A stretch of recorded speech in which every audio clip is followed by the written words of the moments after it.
Amén. Amén.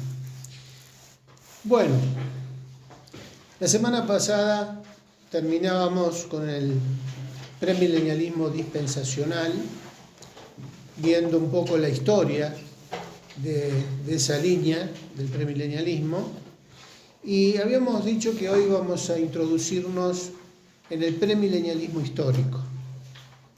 Ahí en el punto A tenemos el título, premilenialismo histórico y las características del premilenialismo histórico. Vamos a comenzar leyendo. Vos que tenés el microfonito ahí cerca, Marco. Bueno, premilenialismo histórico, características. Los premilenialistas históricos afirman que los 1000 años es figurativo del periodo largo de tiempo. Además, no cree en un rapto secreto, como tampoco cree en dos futuras venidas de Cristo, una por su iglesia y la otra con su iglesia.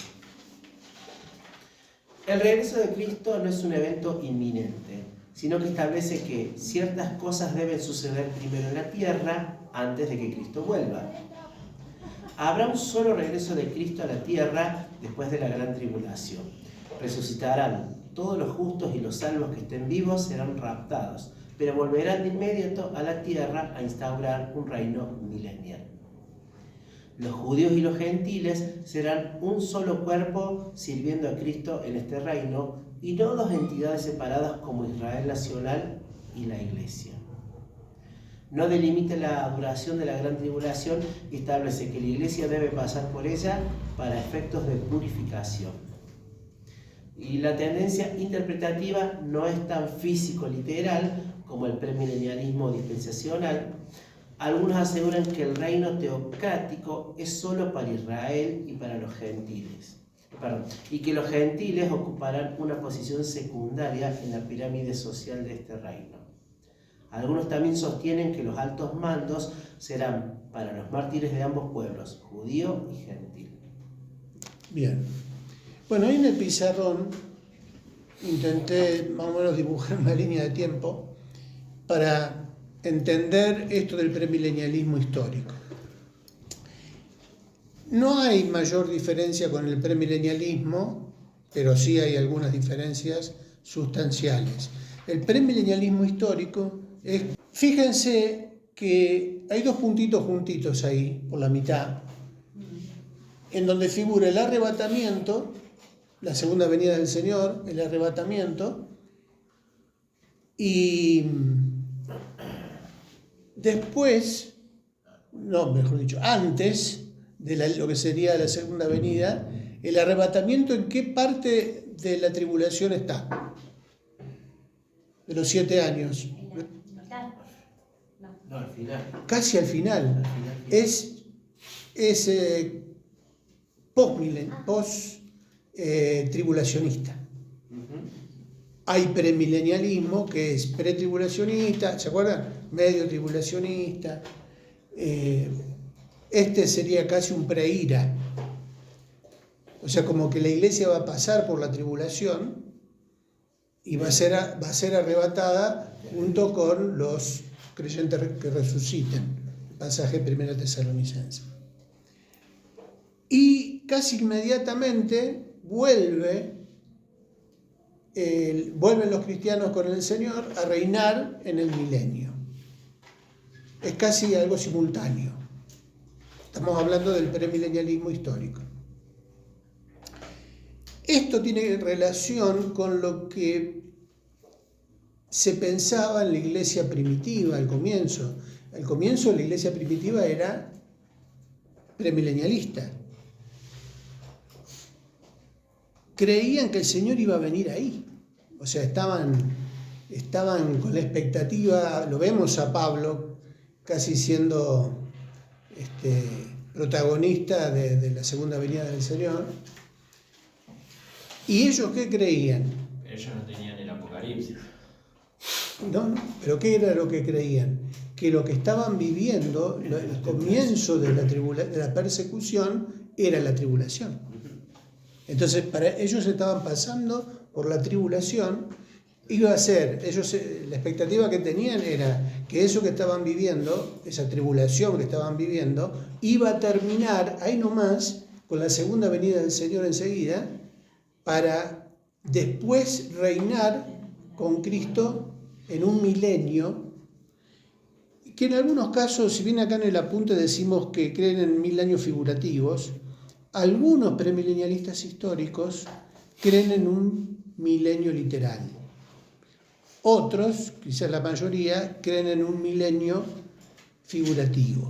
Un periodo, ¿se acuerdan que vimos la semana pasada esas cuentitas de 10 por 10 por 10? Como algo que simbolizaba una plenitud del mundo, ¿no? Y también vemos ahí Satanás al lago de fuego, ¿cuándo? Al final del milenio, y después comienza el estado eterno. Pero, bueno, más o menos como para tratar de ubicarnos en la línea de tiempo, más que nada diferenciamos ahí el momento del arrebatamiento y una postura casi postmilenialista, posttribulacionista. En el recuadrito que tenemos abajo de lo que leyó Marcos recién, tenemos una columna con el premilenialismo histórico y la otra con el premilenialismo dispensacionalista. ¿Cuáles son las diferencias entre ellos? En la columna de la izquierda, ¿qué cree el premilenialismo histórico con respecto a la Iglesia e Israel? ¿Qué cree? Lo que está debajo o al lado de la Iglesia de Israel, para el premilenialismo histórico, ¿qué dice? Que la Iglesia es el verdadero y nuevo Israel. Bien. La Iglesia ahora, en la Iglesia se conjugan las dos, Israel y la Iglesia. Creen que la Iglesia, Israel tiene que ser asimilado por la Iglesia para formar y así formar un solo pueblo. ¿Y qué dice el premilenialismo dispensacionalista? La Iglesia es distinta a Israel. Dice que no.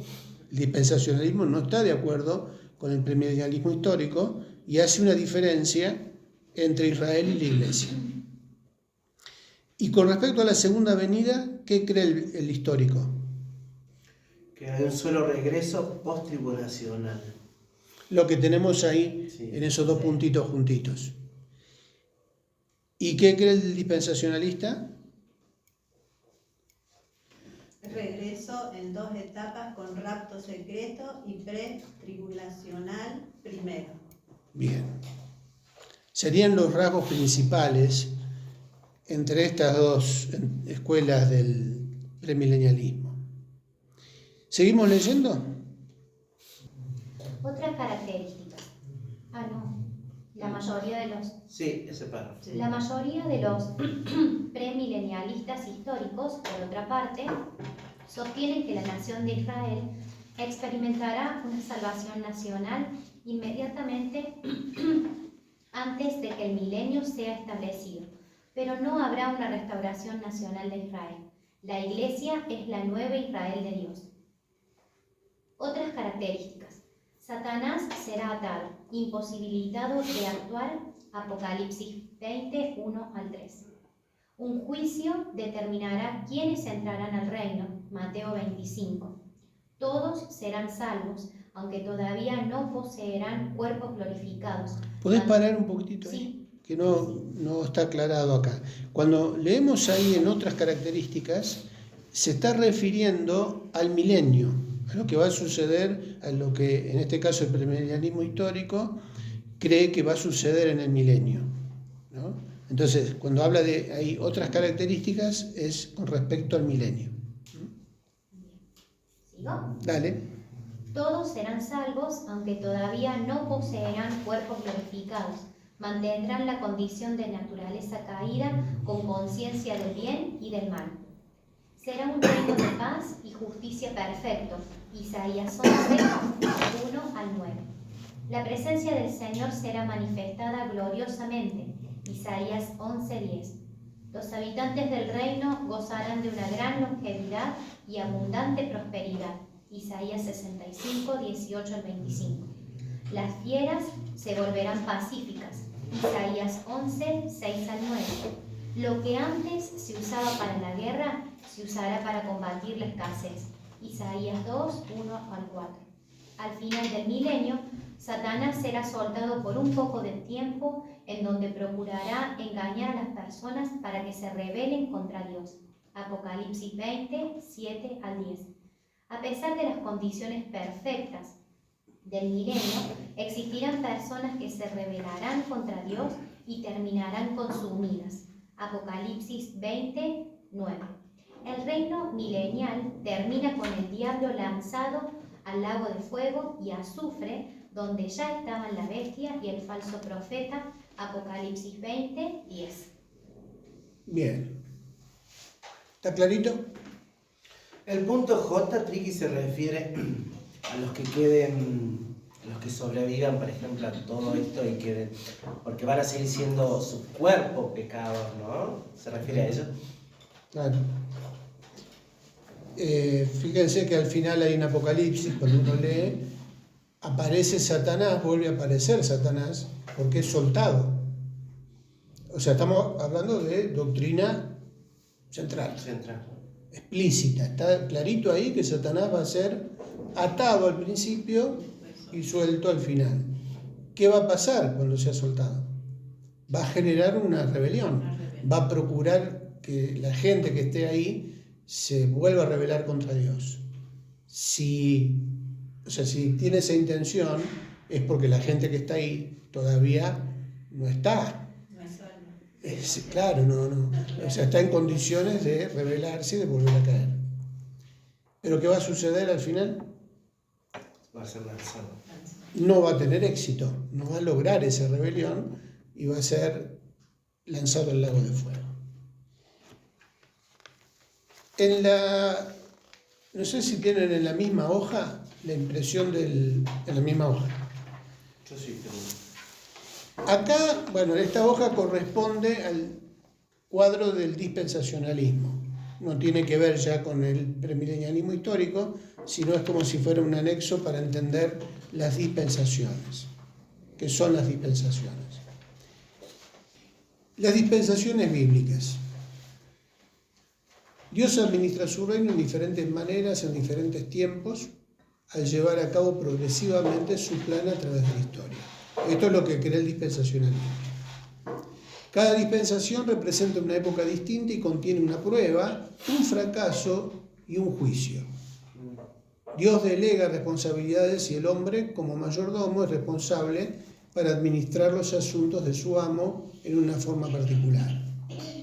El objeto de la fe siempre es Dios. La base de la salvación siempre es la muerte y resurrección de Cristo. El enfoque siempre es la gloria de Dios. El dispensacionalismo requiere una distinción consistente entre Israel y la Iglesia y una interpretación literal normal de la Biblia. Cuando hablábamos un poquito del amilenialismo, veíamos estas dos escuelas de interpretación. Una es literal y la otra es alegórica. ¿Cuál es la alegórica? No, yo no vine. Sí, que estuve. ¿No estuve en la clase pasada? No fue la clase pasada. Pues estamos hablando de la clase pasada. Repetí la pregunta. Veíamos que el amilenialismo Sí. tiene una escatología basada en una hermenéutica literal o alegórica. Alegórica. Eran los católicos. Muy bien. En cambio, el dispensacionalismo es más literal. Vamos a tratar de entender ese cuadrito. ¿Vieron cómo está armado? Si vemos de izquierda a derecha, o sea, tenemos que inclinar la hojita, ¿no? ¿Cuál es la primer dispensación que aparece? Inocencia. La inocencia. La segunda es la conciencia. La tercera dice gobierno humano. Cuarta la promesa. Quinta la ley. Edad de la iglesia. En los 7 años chiquitos que aparece ahí es el periodo de tribulación, ¿se acuerdan? Y termina con el reino milenial. Dentro del cuadrito a la izquierda, abajo de inocencia, ¿qué dice? Obligaciones. Dije, abajo a la izquierda, escrito en vertical. ¿Esto verde? ¿Obligaciones, fracasos, juicios? No, no, Ah, eternidad pasada. no dice creación. No. Acá no. A ver, El mostrame. nuestro no dice Está viendo otro. Sí que dice. ¿Dónde? ¿De la izquierda? Abajo de inocencia a la izquierda vertical. Ah, No me hagas renegar. Creación, sí. Y si siguen leyendo en esa posición donde está creación, Sí. dice caída, diluvio, Torre de Babel, Éxodo. Esas serían las partes de la historia donde comienza cada dispensación. Comienza y termina cada dispensación. Son periodos temporales. Son periodos temporales. O sea, en la Biblia podemos ubicar las dispensaciones con la creación, la caída, el diluvio, la Torre de Babel. Acuérdense que las dispensaciones, el dispensacionalismo, considera como que se establece un pacto, Dios establece un pacto y el hombre fracasa. Fracasa en su parte del pacto y que viene como consecuencia juicio. Esas serían las dispensaciones. Comienza con la creación, el hombre cae, viene después de la caída, ¿qué cosa en la historia? Diluvio. El diluvio, y así se van dando en la historia las diferentes dispensaciones hasta el reino milenial. Sí, después seguimos viendo que dice obligaciones. En la dispensación de la inocencia, ¿cuál era la obligación? Obedecer. Obedecer. ¿Qué pasó después con el fracaso? Desobedeció y como consecuencia de la desobediencia viene el juicio. Fíjense que los pasajes que están ahí corresponden a Génesis, en los primeros capítulos, ¿no? Y así pasamos a la segunda. ¿Cuál era la obligación en la conciencia? Hacerlo Hacerlo bueno. Hacerlo bueno. Sacrificio de sangre. El fracaso, en lugar de hacer lo bueno, ¿qué hicieron? Maldad, claro. Y como consecuencia de la maldad, ¿qué vino? Diluvio. El diluvio. Segunda dispensación. Que Sería como un contrato y una consecuencia, Claro, algo así. la consecuencia por no cumplir con Por la no parte. cumplir esa parte. Bien. Y así seguimos con el resto, ¿no? La Torre de Babel después del diluvio, como consecuencia. Bueno, después la ley, a partir del Éxodo, a partir de Moisés. Después aparece la edad de la iglesia, que ahí ya entramos ¿en qué dispensación? La edad de la iglesia. Después de la ley. Se conoce como la época de la gracia, y aparece ahí la fe en Jesús. Ahora, ¿cuál es el problema con el dispensacionalismo? Que también se considera que hay un fracaso con Jesús. O sea, la humanidad fracasa por rechazar a Cristo. Y después aparece el reino milenial, en donde Satanás es suelto, al final del milenio, como decíamos recién, y aparece que, en la última dispensación, ¿cuál es el castigo final? Lago de fuego. Lago de fuego. Bueno, este sería el cuadro de las dispensaciones bíblicas como para tener una idea visible que particularmente me gusta por la cronología de la historia, cómo la divide. Está ordenarte, sí. Está bueno porque genera, o sea, te crea en la mente un orden, ¿no?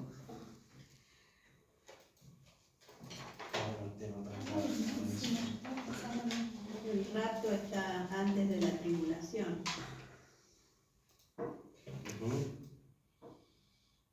Claro, acuérdense que estamos en premilenialismo dispensacional. Entonces por eso ubican el rapto antes de la tribulación. ¿Está bien? ¿Vamos clarito? Y nos queda, ahora sí entramos en en un tema interesantísimo porque tiene que ver con nuestro tiempo, con lo que está sucediendo ahora y a veces pasa desapercibido, no nos damos cuenta. Es más, se consideraba que esta última postura había fracasado, había quedado perdida en la historia, pero vemos que ha resurgido. ¿Cuál es esta escuela? Esa no la tienen, ¿no? Postmilenialismo, el 3. Punto 3, postmilenialismo. Definición, punto A. Y como lo tenemos a Franco ahí cerquita, o ya se fue. Bueno, Miriam. Estoy yo, justo salió a correr los autos. Leo. Postmilenialismo. Definición. Esta postura sostiene que la primera venida de Cristo y el avance de la Iglesia han atado a Satanás de tal manera que la humanidad está lentamente introduciéndose en su edad de oro. El Señor solo tendrá que venir a introducirla en la eternidad. El diablo está atado y el mundo irá evolucionando hasta un estado ideal gracias al ministerio de la Iglesia. 1. Postulados. La Iglesia ha reemplazado a Israel y Dios ya no tiene ningún propósito para los judíos. Por consiguiente, muchos de los proponentes son antisemitas virulentos, incluso al punto de argumentar que el pueblo judío es el anticristo. B. La Iglesia está destinada a apoderarse del mundo por sí misma y a reinar sobre todas las naciones por lo menos por 1000 años. C. Jesús no puede regresar por la Iglesia hasta que la Iglesia haya completado su reinado y esté lista para presentar el reino a Él. Bien, hasta ahí. 2. Para ahí. Hasta ahí.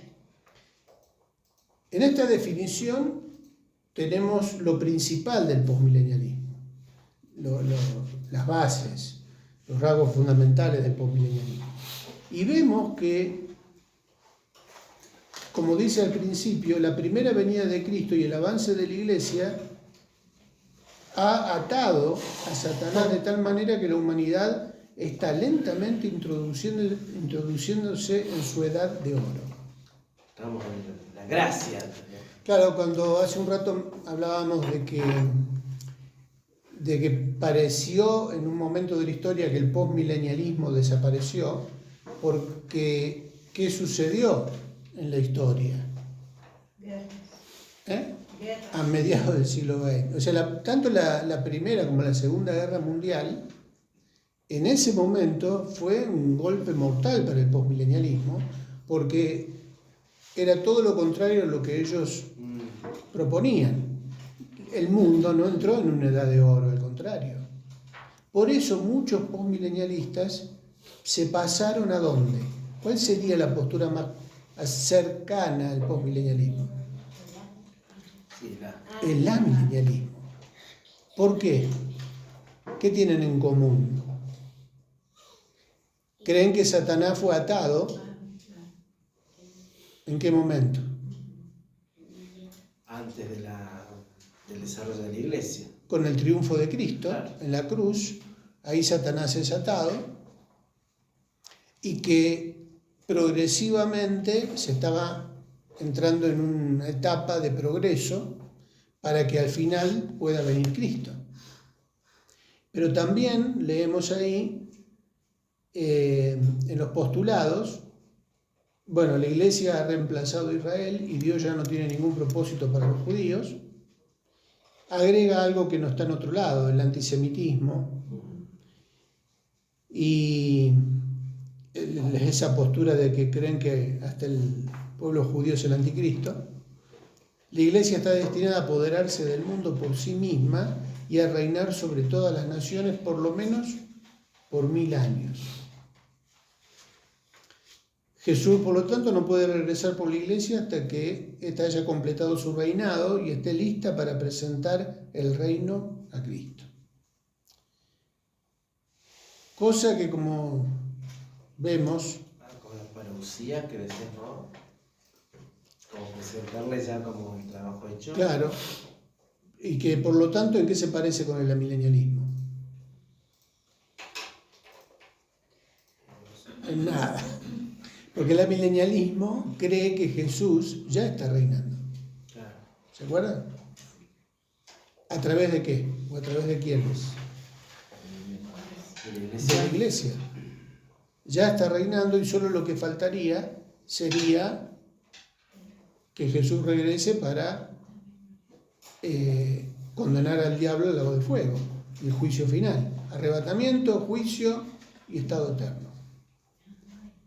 Pero el tema que nos interesa ahora es enfocarnos en el postmilenialismo, porque como decía, en la actualidad, especialmente en las denominaciones pentecostales, es lo que ha resurgido. ¿De qué manera resurgió si parece que fracasó? ¿Y cómo fundamentan lo de la edad de oro? Si está resurgiendo hoy, digo, ¿cómo fundamentan? Si... Porque es como que vuelve a comenzar el proceso. Lo que aparentemente se fracasó, ahora vuelve a resurgir, y de ahí, bueno, no me quiero adelantar mucho, pero vamos a ver, inclusive tenemos un video para ver, que está interesante. Y en el punto 2, porque leímos el punto 1, los postulados, en el punto 2, en la historia, ahí vamos a enterarnos de qué es lo que está pasando ahora, o por lo menos a mediados del siglo XX y hasta el día de hoy.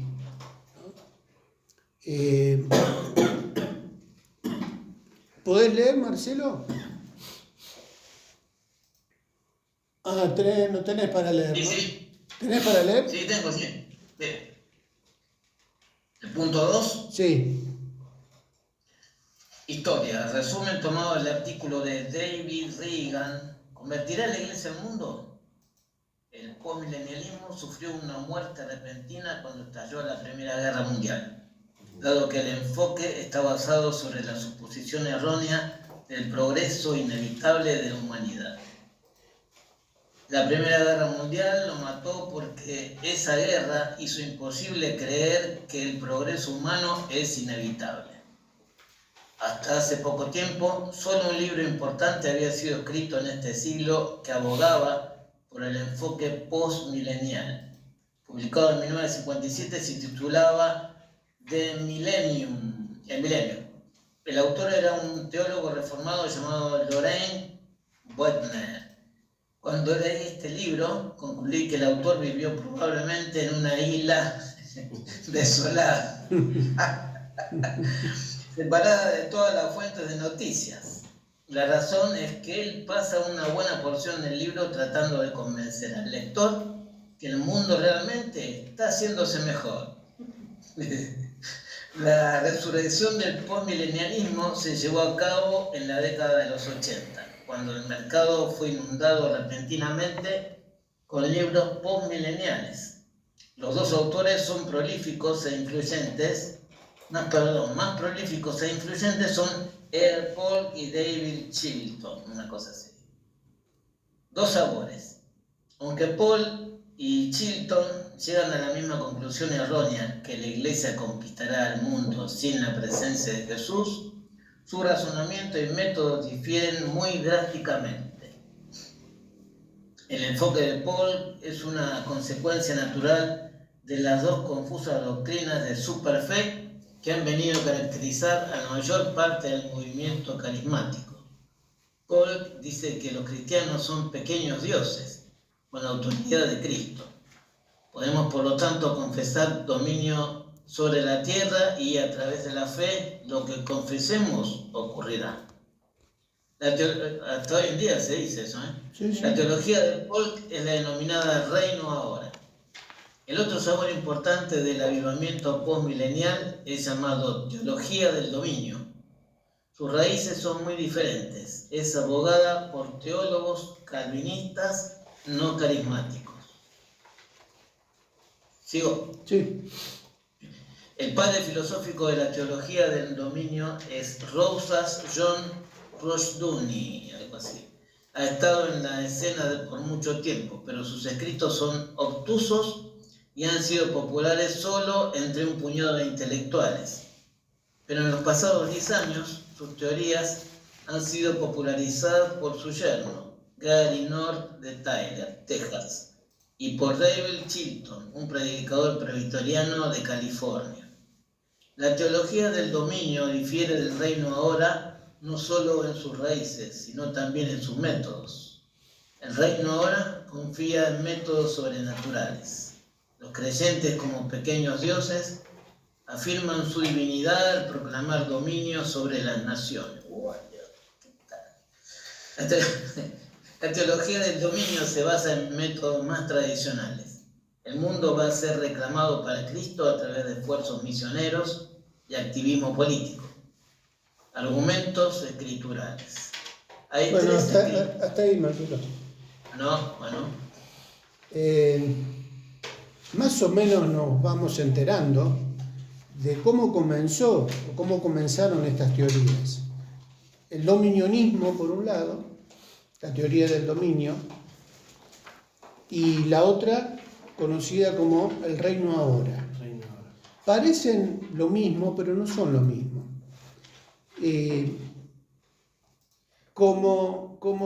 No sé si ustedes pueden hacer memoria o recordar.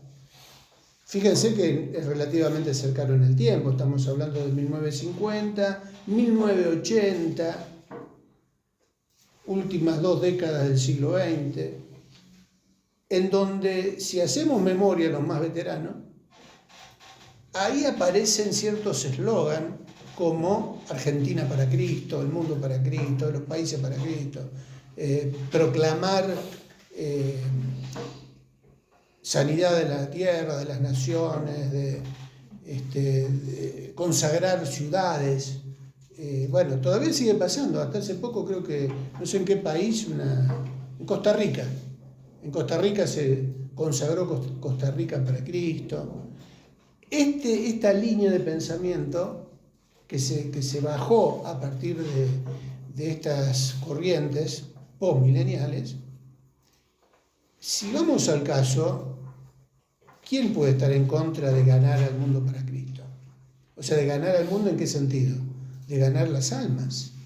No estamos para eso, no está la iglesia para eso. No podemos estar en contra de eso.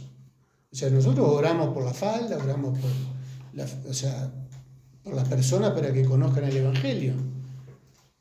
Pero detrás de esto vamos a ir viendo de que hay otro tipo de bajada de línea que no coincide con lo que la Biblia dice que va a suceder. Por ejemplo, esto que decíamos de este autor que parece que decía que estaba en una isla desierta, que no se enteró de lo que estaba pasando en el mundo. Bueno, pero la realidad es que por las profecías sabemos que las cosas van a empeorar. Sabemos que va a haber un gobierno mundial, global, a cargo del anticristo. Eso va a traer consecuencias. Ya estamos viviendo ese tipo de consecuencias. El mundo se está perfilando para ese lado, pero sabemos que igualmente tenemos la responsabilidad de ganar a la mayor cantidad de gente posible para el reino de Dios. No podemos estar en contra de eso. Pero ¿cuál es el problema acá? ¿Cuál es el peligro acá?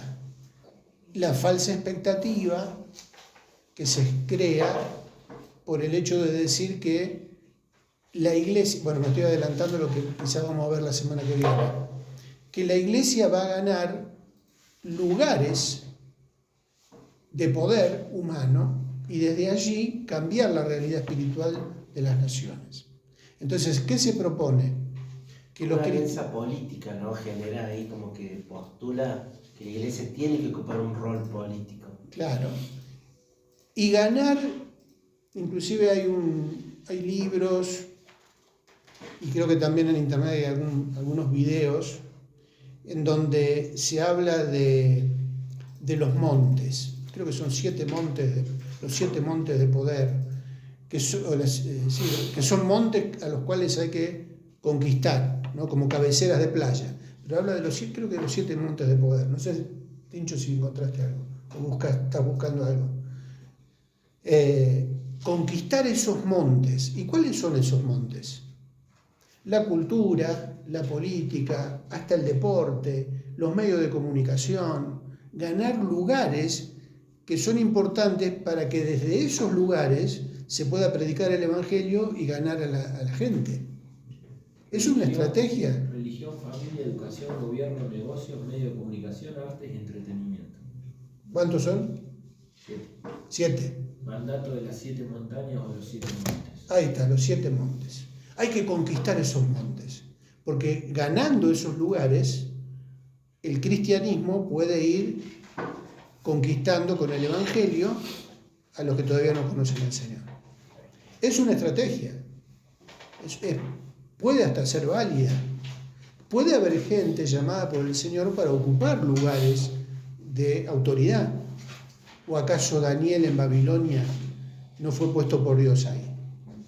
¿O José en Egipto?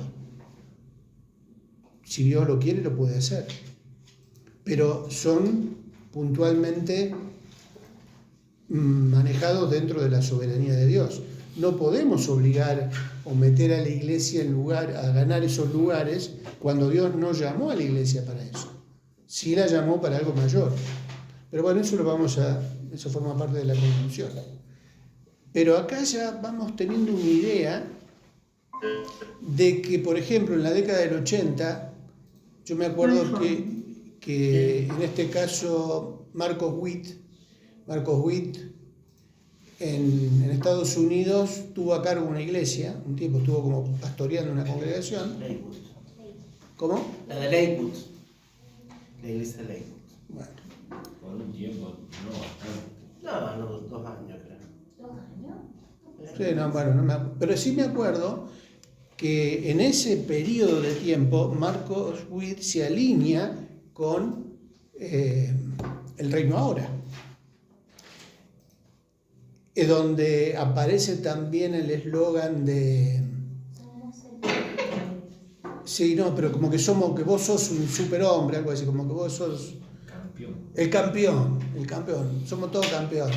También por ahí, un poco más adelante, aparece Cash Luna con Jehová Junior. ¿Se acuerdan ese eslogan, Jehová Junior? Vos sos Jehová Junior. Y fíjense que acá en el apunte aparece pequeños dioses. Bueno, ese tipo de ideas que van apareciendo tienen este origen. Un origen postmilenial. Pero como decíamos, mucha gente que quizás hasta nosotros mismos pudimos haber entrado por ahí o escuchado eso, nunca íbamos a asociarlo con una postura postmilenialista, porque ni idea teníamos o tenemos de lo que son estas corrientes escatológicas. Pero tiene ese origen. Sí. Triqui, estos pequeños dioses son los que proclaman y decretan.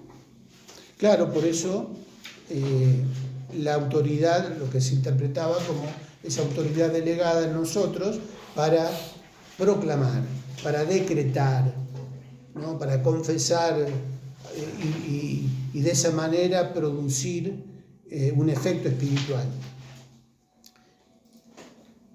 Fíjense cómo, por ahí, si ahora hacemos memoria, podemos encontrar, no lejano en el tiempo, este tipo de características. Y en este momento, en congregaciones conocidas... Va de la mano con congregaciones más de otra pentecostal, ¿cierto? Claro, pero ojo, no nos vayamos a Estados Unidos o acá en el barrio. O sea, las congregaciones, hay congregaciones que toman este tipo de enseñanzas, pero que no, o sea, no es que están inmersos en este tipo de conocimiento y por lo tanto, bueno. No, pienso que capaz que toman un método de esta postura con una recontra buena sana intención, que es la de ganar la falda también. Pero digo, claro, es un método que ahora vemos de dónde nace, ¿no? Claro, el tema es que, bueno, cuando nosotros conocemos esto y conocemos lo que en la Biblia aparece como doctrina fundamental, central, en cuanto a las cosas que van a suceder, no podemos hacernos la ilusión, porque es una ilusión. Puede ser un ideal, ¿no? Es una postura idealista, conquistar al mundo, ganar al azar. Bueno, si el Señor quiere lo puede hacer. Inclusive hasta se compara lo que está pasando con Bukele en El Salvador como si fuera un ejemplo de cómo ganar un país con el Evangelio. Pero si el mismísimo Señor fue enviado a su pueblo y nadie amaba más que a Israel, sin embargo no hizo nada para salvarlos a todos. Hizo lo que Dios quería que haga. Por eso está bueno que conozcamos esto para saber discernir, diferenciar y por ahí hasta no generar o no alentar cosas que sabemos que por la palabra no van a suceder. Lo que va a suceder es otra cosa. Pero la seguimos la semana que viene. Vamos a ver si podemos ver algo, escuchar a otros que profundizaron más sobre este tema. Vamos a ver si vemos detalles de esta propuesta de los 7 montes. Si ustedes quieren en la semana, investiguen. Fíjense qué información hay en internet. Que por un lado, yo creo que últimamente está perdiendo fuerza. ¿No? Es como, en algún momento era algo que venía en auge, ¿no? ¿90? ¿Eh? ¿En los 90? Sí. 90 y hasta, bueno, todavía hay, ¿no? No, digo, pero que tuvo mucha fuerza, puede ser en los 90. Ah, sí. Sí, desde el 80, bueno, con esto de Marcos Witt, Cash Luna, el movimiento apostólico y profético. El movimiento apostólico y profético está alineado con esta escuela postmilenialista. Porque fíjense que, creo que vos, Marcelo, comentabas que también hasta el día de hoy, esto de declarar, decretar, consagrar, todo eso sigue vigente, ¿no? Sí. ¿Puedo decir algo? Dale. Inclusive he escuchado a músicos como por ejemplo Patricia Sosa, que vive ahí cerca donde viven ustedes, y decir que decretaba cosas a su favor, como que ella tuviera más autoridad superior para decir que decretaba cosas para su vida. Por supuesto, según ella, positiva siempre. Claro. Sí, no sé si andaba por Capilla del Monte o por algún lugar. Sí, Capilla. Y acá atraemos a todos los bichos esto. Claro. Sí, es cierto. Aún en las prédicas y en ciertas doctrinas que se bajaban a través de diferentes plataformas proféticas, se escuchaba la frase o el título: lo que digo, recibo. Lo que proclamo, se va a hacer. Prédica sobre eso. Está bien, pero yo tengo una duda, porque sí, también he escuchado, y digo, si es como una postura teológica, pero digo, ¿y si es una cuestión de movimiento de fe? Decir, che, proclámalo, o sea, creyendo, si es con fe, o sea, ¿entendés a lo que voy? También digo, es como, te repito, siento que hay muchos que tal vez desde el desconocimiento socializan este tipo de prácticas o de argumentos, digo, desconociendo capaz lo más profundo. Y ahí es donde yo veo la inocencia del cómo lo hacen. Claro. O soy muy inocente yo, no sé. No, es que en la Biblia encontramos historias de conquistas por fe, ¿no? Por fe se conquistaron reinos, por fe, bueno, tenemos Hebreos 11, pero lo que pise la planta de vuestro pie será tuyo. Está en la Biblia, pero se toma eso para proyectarlo en otra dirección. Fuera de contexto. Por eso el tema está interesante para que uno pueda discernir todo esto y ubicar las cosas en donde corresponden. Por eso digo, no es que esté mal orar para que la gente de un pueblo se convierta. Es más, en lo que tiene que ver con el ministerio de intercesión, no solo la intercesión por los motivos normales, o sea, comunes, sino la lucha espiritual en los lugares espirituales. Y justamente buscar discernimiento de cómo orar en un lugar, en una ciudad que tiene una fuerte influencia espiritual y que hace que la gente esté velada, que no reciba el Evangelio. Cuando hablábamos de Capilla del Monte, son regiones, son lugares que están con ese tipo de influencia, y no está mal orar en esa dirección pidiendo que Dios abra los cielos, libere los aires y bueno, la lucha que tuvo el ángel cuando iba a responderle a Daniel, ¿se acuerdan? El príncipe de Persia. Está hablando de una lucha espiritual. Y es cierto, se dan ese tipo de luchas. Pero tenemos que saber ubicarnos y no salir a veces nosotros oramos en contra de la voluntad de Dios y no nos damos cuenta. Pero bueno, forma parte de... La muerte de Josías, el rey. Mm. Él muere por no discernir que era obra de Dios un ataque del enemigo. Sí. Y a veces creemos que es solo un acto de fe, pero mi fe nunca va a hacer que distorsione o que quiebre o altere la voluntad de Dios. Hay cosas que Dios no las quiere para mi vida. Y Sí, aunque vos yo podés tenga la tener fe y necesaria, orar Claro, ni para la iglesia. Claro. ni para la iglesia, hasta hay milagros que Jesús ha permitido. Yo siempre pienso en el cojo que estaba a la puerta de la hermosa del templo. ¿Cuántas veces el Señor lo había visto? Pero nunca lo sanó, pero lo sanó Pedro y Juan cuando iban entrando. Mi fe no altera la voluntad de Él en mi vida. A veces una enfermedad tiene un propósito supremo que a veces nos cuesta entenderlo. Y Josías no supo discernir eso y muere, dice la Biblia, por eso, por no entender que era una obra de Dios. Y fue un gran y hermoso rey, ¿no? ¿Seguimos la semana que viene? Ya estamos en tiempo. Pero está interesante esto. Nos ayuda a abrir los ojos y por ahí hasta cambiar algunas maneras de encarar las cosas, ¿no? ¿Oramos? ¿Se fue Franco, Miriam? Ah, está Susana. ¿Querés Estoy guiar? acá, Ah, estoy acá, señor está Susi. bueno, la veo a Susana con unas ganas de orar. ¿Cómo no?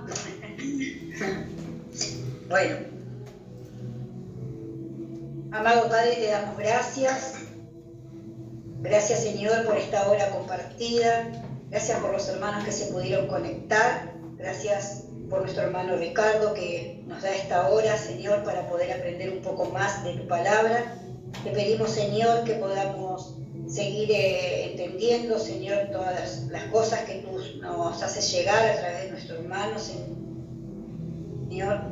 Te pedimos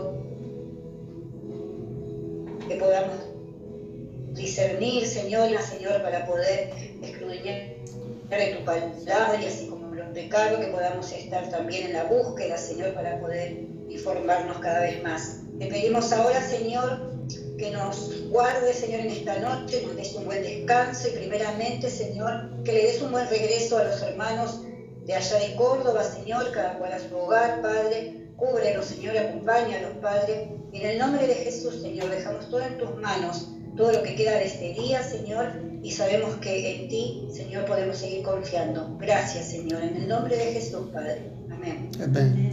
Amén.